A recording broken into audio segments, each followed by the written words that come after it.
The Life of the Boyd J. Oswald.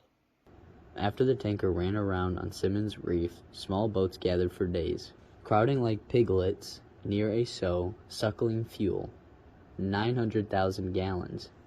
As the hull of the ship rose and fell, with each swell of the lake as though almost breathing, the men in the boats cut their engines when they approached.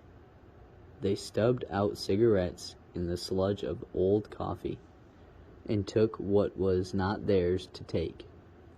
Beneath the glare of the sun, they rode their boats like hog lice, mang mite, wood tick, stable fly. Every man a vector of disease, bloated but still thirsty. The Boyd J. Oswald was a 225-foot, propeller-driven, steel steamer barge built by Bow, McLean and Company in Paisley, Scotland in 1913. It was originally built by British Ocean Service, but it was never used by the British. Instead, it was used to carry gas and oil across Lake Michigan. It could transport almost 1 million gallons of gasoline at one time. The ship itself was 245 feet long and 44 feet wide. Its draft was 20 feet, and it weighed a whopping 1,273 tons. The ship was sold in 1929 to Gotham Marine Corporation, New York, and entered part-time service to the Great Lakes in June of 1934. The ship completed 2 trips to the Upper Lakes in 1934 and 1935.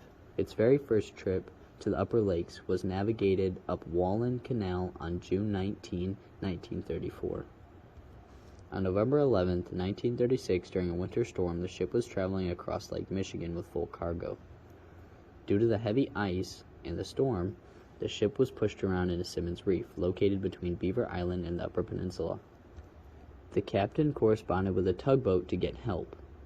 He had hoped the tug would be able to pull him off the reef, but when he saw the sheen of gasoline leaking into the water, he was afraid the ship was going to explode and ordered all 19 crew members to abandon ship.